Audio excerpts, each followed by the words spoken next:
So if you've ever wondered what the odds are of you packing a really desirable card in your Weekend League rewards, or any pack for that matter, then this is the video for you. Today we're going to be using a little bit of statistics to try and create an estimate for the odds of you packing one of these future star cards that EA have just released into the game in your Weekend League rewards, everywhere from Bronze 3 all the way down to rank number 1 in the world. We're going to be getting estimates for every single level in terms of you getting one of these future star cards in your Weekend League rewards. And believe it or not, we can actually create pretty good estimates based on the pack odds that EA gives us in the store. And I'm sure you guys have seen these pack odds before, maybe not necessarily for the future stars, but you've seen them in the store before because they tell us all sorts of things. Like, for example, they tell us that in a rare player pack that there is a 96% chance that we're going to pack a 82 rated player or above. Now, the ones that we really care about are the future stars, and you can see here for the rare player pack that there is a 2% chance that we're going to pack a future star. The pack odd that I based my calculations off of is the pack odds for the ultimate pack, the 125k pack, and that's what the odds are that we're going to be using to back into the estimates for each individual level of the Weekend League. Is we're going to be using the fact that there's a 5.3% chance, according to EA, of us packing a future star in a 125k pack. Before we jump right into the pack odds, I do want to make sure that we talk about the assumptions and the formulas and the methodology that I'm going about here, because I do have to make some assumptions because we don't know everything about how EA go about the pack odds, right? We don't know how they come up with the cards that are going to be dropped into their packs exactly. We can make some guesses, and I'm going to be detailing how I make those guesses for you guys over the next couple minutes. But if you don't care about this and you just want to trust me and that my methodology is correct, then you can just skip right along ahead to the section about the pack odds for the different levels. It won't hurt my feelings, I promise. So getting into our methodology here, we're going to try and break this down by the type of card. Beginning with rare gold cards, we're going to try and find the odds that any given rare gold card that is a player also going to be a future star card when it's dropped into a pack. And the way that we're going to do that is by calculating this using this general formula that we have right here. It's basically saying 1 minus the odds of us not packing a future star card in this given card, raised to the power of 1 over the number of that type of card in that pack. And essentially leaves us with, in our case, is since we already know that there are 30 rare gold player cards in a ultimate pack, and EA has told us that there is a 5.3% chance, we can basically throw these numbers into this formula, and what it spits out is that there is a 0.181356 plus a bunch of other decimals. I've just rounded it up, chance that any given rare gold card is a future star. Just for context, that is less than 1%. That is almost a fifth of a 1% chance that we are going to get a future star card in any given card that drops into a pack, right? So that any given rare gold card that is a player. So those odds are very, very small, right? And from there, you can obviously see that we can build off of that. So given this, we want to move into something that's a little bit more palpable, a little bit easier for us to understand. And since we're working with a binomial distribution, or at least we're assuming that we're working with a binomial distribution, we can work with expected value to back into the number of trials or the number of rare gold cards that are players that would be necessary in order to expect to pack at least one future star card. So as you guys probably know, the expected value for a binomial distribution can be calculated by the number of trials times the probability of success. And we've already calculated all this. Well, sort of. We haven't calculated the number of trials. So just using some very basic algebra, we set our expected value equal to 1, again, the number of future star cards that we want to pack. We set our number of trials equal to x, an unknown variable, and then we've set our probability of success equal to the thing that we've just calculated on that past slide there. And then after a little bit of algebra and some rounding, we come to the conclusion that on average, it's going to be 1 in 552 rare gold cards that are players that we're going to, that we can expect to pack a future star, which isn't great. Just to give you guys some perspective on how small those odds are, there is a 1 in 333 chance that you will give birth to identical twins, and there is a 1 in 500 chance that you'll be born with 11 fingers or 11 toes. So, just some fun facts. It's also important that we establish a formula for calculating the odds of success, the odds of you packing a future star based on the number of trials or the number of rare gold cards that are players that you pack in a pack, right? So the way that we can do that, basically using at least one's probability, we say 1 minus the odds of failure raised to the power of the number of trials, aka the number of cards that we have. And in our case, that is of course 1 minus 551 divided by 552, which is the odds that we just calculated, or the odds of failure that we just calculated, raised to the power of 30, and this is just us checking our work here, does equal 5.3. So that, as sort of checks out, right? Because that was the odds that we were given initially. Now, you might be wondering, well, okay, all this is well and good, but this is only for rare gold cards. Now we have to calculate non-rare gold cards, because for the Weekend League rewards, there are some packs that give out non-rare gold cards, and you would be absolutely correct. Now, there's some things that are kind of tricky about this, and one thing that we have to sort of establish is that you can pack different cards based on their original quality rating, if you will, right? So if you can pack a non-rare gold card when it has a upgraded card to a rare gold card in a pack that has both rare and non-rare gold cards, if that kind of makes sense. You guys have probably seen the example of people packing silver informs in bronze packs when their base card was a bronze card. Same sort of thing applies here, and it's been confirmed on Twitter. A couple of people have done this in upgrade packs. They basically packed these future star cards in packs that only give out non-rare gold cards. So it's sort of been confirmed that you can do this. So a couple things that we want to sort of establish first is that 12 out of the 21 future star cards that were released have non-rare gold base cards, right? You can see them all sort of listed out for you here on the screen. So what does that mean? Well, this is going to be where we're making some pretty big assumptions, so you're gonna have to kind of bear with me, but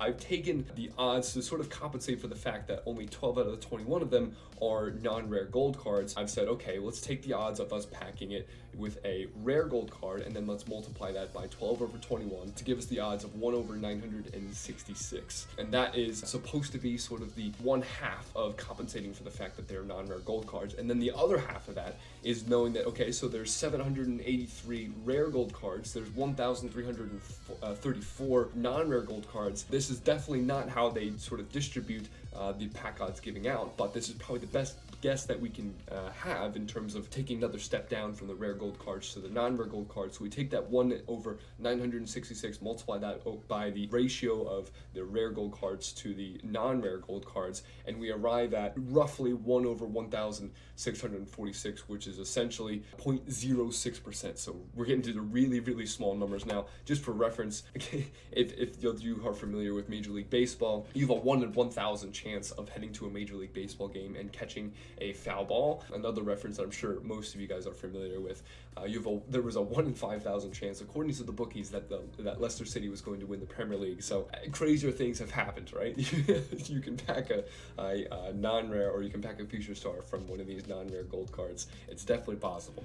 Now that we've established all of that, it's time to go establish our pack by pack odds. And one thing that we have to establish before we even dive into this is that expected value is linear, right? When we're calculating expected value, it's linear. So sort of a nice thing that we have here, we've sort of established, is that for a rare gold card, our odds of our way of calculating the odds of success is, as we sort of established already, 1 minus the odds of us not succeeding raised to the number of trials, and the same thing goes with our non-rare gold cards, 1 minus the odds of us not succeeding raised to the power of our non-rare gold cards. And you might say, hey Jamie, that odds in the middle of that non-rare gold card is a little bit different. You're absolutely correct. I had to round it just to make it a little bit easier for us to understand the number, but that is like the unrounded number. The way that we do our expected value is basically just take the number of a certain card type in a pack, right? So if there's like 3 rare gold cards that are players in a certain pack, and you multiply that by the number of players that are in that pack, so maybe there's 7 players that are in the pack, and these are all things that we know, and then you divide that by the number of cards in that class, right? So this is all kind of convoluted. I think it'll be a little bit clearer if we do an example. So let's use a mega pack as an example. And this is another assumption that we need to make. I needed to assume, for the purpose of this calculation, how many players there were in a mega pack. And what I've done is I've assumed that there are 10 players in the average mega pack, and I've just stuck to that number. That's going to be one thing where if I toggle that number up and down a couple, it will change the odds significantly. But I've watched a bunch of YouTube videos of people opening up mega packs, and over the course of roughly about 30 in my sample, I came that my odds was actually very, very close to 10. So I think this is a number that we can be relatively confident with, and I've done similar things for other packs in the game that are obviously in the Weekend League rewards. So what we can do, obviously, is using our old formula, is we know that there are 18 rare cards in a mega pack, right? So that's, we take 18 and we multiply that by the number of players in the pack divided by the number of total items in the pack. So we do 18 times the fraction of 10 over 30, and we arrive at an expected value of rare gold cards that are players of 6. And we do the same exact thing for the number of non-rare cards. So we take 12, which is the number of non-rare cards that we can expect in a pack. 18 plus 12 is at 30, which is the total number of cards that are in a mega pack. And then we multiply that by the number of players that are in a pack. Again, that's 10, which is the assumption that we've made for the number of cards in a pack, over 30, which is, again, the number of total items in that pack. And we arrive at an expected value of 4 non-rare gold cards that are players in any given mega pack. And what we can do now is we can combine all those odds and calculate the odds of us packing a future star in any given mega pack using the two formulas that we've established before. And we see that the odds of packing a future star in any given mega pack is roughly 1.32%, which is once again very, very small. And I've gone ahead and done this for every single pack that is also in the number of expected cards that you could expect to get of different values, or different quality rather, for every card or every type of pack that you have in Weekend League rewards, and you can see them all there if you want to check my work. Okay, so now that we've got all that out of the way and our methodology is down pat, we can finally start to dig into the odds of us packing a future star at the different levels of Weekend League rewards, right? So we've been given all the levels of Weekend League rewards, we have all the pack values and the assumptions that we've made based on that, and now it's finally time to take a look at the probability. So looking at bronze first here, we see that at the different levels of bronze, you can see the different numbers up towards our right here, right above me. You can see for the different levels of bronze 3, bronze 2, and bronze 1, the number of rare and non-rare gold players that you can expect to get in each pack. And then basically to my left here, or to my left, to my right, this way. Maybe this way, I don't even know. You can see the expected odds that we can see. I have that circled or squared off in a box for you guys, in a green box. The expected odds of packing a future star for bronze 3 is 0.42%. The expected odds for bronze 2 is 0.54%, and then the expected odds for bronze 1 is 1.09%, based on the pack rewards of 2 gold packs, 2 premium gold packs, and 1 premium gold players pack, respectively. And then obviously, another sort of interesting breakdown is that we've taken those expected odds and we divided it by the number of wins necessary to get to those different levels. So for example, at bronze 2, you need to get at least 2 wins. So our expected odds at 0.54%, we've taken that and divided that by 2. So every win that you get on your pursuit of bronze 2 is going to get you an additional 0.27% chance of packing a future star in your Weekend League rewards. So not great, but something to shoot for. And moving on, as we look at silver 3, same thing sort of set up as before. You can see the odds are the expected values for the different numbers of rare gold players and non-rare gold players in the different silver 3, silver 2, and silver 1 finishes.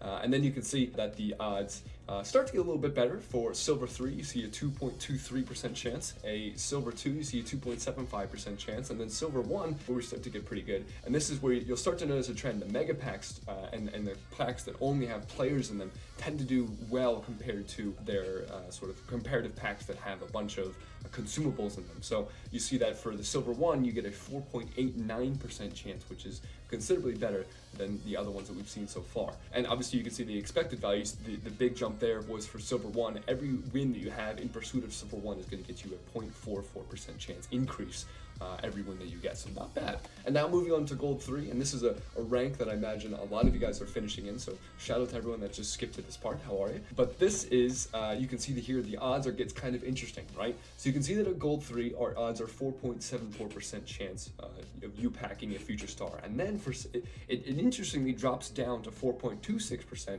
when you go to gold 2, and that's mainly because the number of expected players that you get in gold 3 is 32, whereas the number of expected players that you get in gold 2 is only 24. Now, usually it would be a better chance of you getting high level players in gold 2 because there are more expected rare gold cards in that gold 2 finish than compared to the gold 3. However, it's not necessarily the case this time with the future stars, because the future stars, as we've sort of determined already, have a small chance, but it is a chance of packing them as a non-rare gold card, right? So that's something that's contributing to that gold 3 having just marginally better odds than gold 2, which is obviously sort of interesting. And then as we move to gold 1, there's a very, very big jump there, as we see the 2 jumbo rare player packs coming in with a 24 rare gold cards that are players expected in each pack. Obviously that's a pretty big deal, and you can see that has a pretty good odds per win increase of 0.42% per win, which is pretty solid actually. And then moving on, this is where things get a little bit controversial and kind of a bummer for people that do really well this weekend. Is you can see that the odds actually decrease significantly based compared to gold 1 as we get to elite 3 and elite 2, and this is because they start giving you premium team of the week packs. Now, that doesn't necessarily mean that you're not getting a lot of value out of those premium team of the week packs, but you're forfeiting the potential chance of you packing these future star cards. Now, I think the trade-offs are sort of on aggregate is still probably a quote-unquote fair one that you would probably take if you were given the chance, because obviously you're trading essentially 4% chance of you getting a future star card for guaranteed 3 team of the week items that are going to go for at least 10K, which is, I think, a very fair trade-off, one that I would take sort of any day of the week, but obviously you're losing sort of a percentage odds of you getting some of these better packs here. And then moving on to some of the higher level finishes, basically this is a lot of the same kind of methodology here, nothing really new here apart from the different numbers, so we're going to kind of breeze through these, but you can see that as you get up to these very high level finishes, you're going to start getting more jumbo rare players packs, and that's going to start boosting your odds up. 8.34% for a 100 to 76 ranked finish, 12.24% for both 75 through 51, and then 50 through 26 finishes. And then finally, all the way down to the best of the best, we have a 15.98% chance for 25 through 11, and then a 15.98% chance once again for 10 through 2, and then the same exact thing for rank number 1. Obviously, the differentiator between all of those are the number of coins that are being awarded. So, it's not like these guys aren't being properly rewarded for that. It's just that the odds of you packing a future star card is a little bit different, because obviously you can't pack a future star card in the team of the week packs. And now I want to talk about something else, and that is, what are the odds and how much money would you have to spend to get to certain levels of probability of you packing these future star cards. So as an example, I've taken 100K packs. I've sort of done some math for you guys here. So basically, we can come to the conclusion that you would need to open at least 5 100K packs, or spend $83 to get to roughly 1/4 odds of you packing a future star card. You would also have to spend, and that odds only gets like a little bit more compressed the higher and higher you go, just because of the nature of the distribution. So as you get up to like 1,300K packs, you would have to open up $216 worth of 100K packs to get just a 50-50 odds of you packing one of these future star cards. So not exactly great. And you can see even down further, 25 100K packs, $416 only gets you about a 75% chance, which is, in my opinion, not that great. You can see the mega packs have even worse value for money in terms of packing these future star cards, mainly because they have all that sort of pack filler in there in the form of the consumables and whatnot. So tough value proposition. if you take a look at some of the things, I've just put a couple things here you could buy for some of these equivalencies in money. Would you be willing to forfeit? Let's use the example of the Xbox, right? You basically have to spend $166 to pack, or to open up 10 100K packs, and then you have a 42% chance of packing a future star card. Would you rather have a 42% chance of packing a future star card, or would you rather have an Xbox? Right? That's kind of like the value proposition that you have to weigh for yourself, and that's kind of the thing that we have to think for ourselves as consumers is opening up and putting money into this game in terms of microtransactions, is that worth it in FIFA? Given the odds that you can pack some of these things, obviously you're getting residual value for some of the other things you can pack in those packs, and you're not just aiming for future star cards, but just something to kind of think about, because you can back into the other odds of different levels of players in terms of like how likely are you to get like a walkout. Speaking of stuff like that, I do have a question for you guys.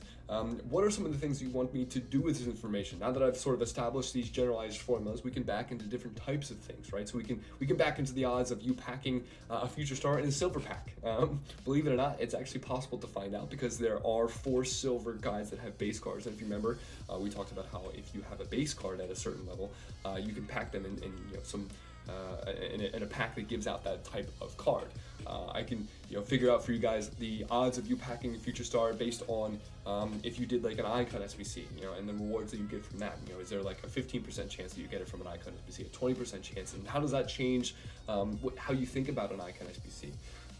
We can also talk about different ways that you can craft these future stars, right? A lot of people are talking about right now basically taking those cards and putting them into the 81 pluses, or opening up bronze packs and taking those bronze packs players and putting them into the silver upgrades, and the silver upgrades into the gold upgrades, and the gold upgrades into the 81 pluses, and then the 81 pluses, how many of those 81 pluses are you going to get a future star in them?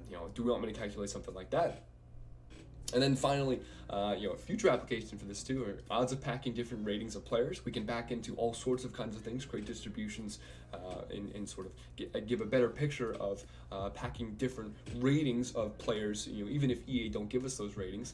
And then we can also, make more accurate return values on these packs based on those rating odds, right? So, I can tell you more precisely how on the average resale value of a 100K pack is based on the odds of packing an 84 rated player, an 83 rated player, or even a walkout in that pack. And the different resale values of those things can be combined with the odds to get very precise values. Anyway, it's been Jamie, aka the Fun. Hopefully you guys enjoyed this type of content. I had a ton of fun making this video, so hopefully you guys enjoyed it. You got something useful out of it. If you did like the content, I would appreciate a like rating. If not, a dislike rating is absolutely fine. Also, if you want to see more type of this content in the future, I'm planning on doing a bunch more of this kind of stuff, so you might as well subscribe to the channel. And then, yeah, other than that, it's been Jamie, aka the Fun, and thanks for watching. I'll see you guys in the next video. Bye.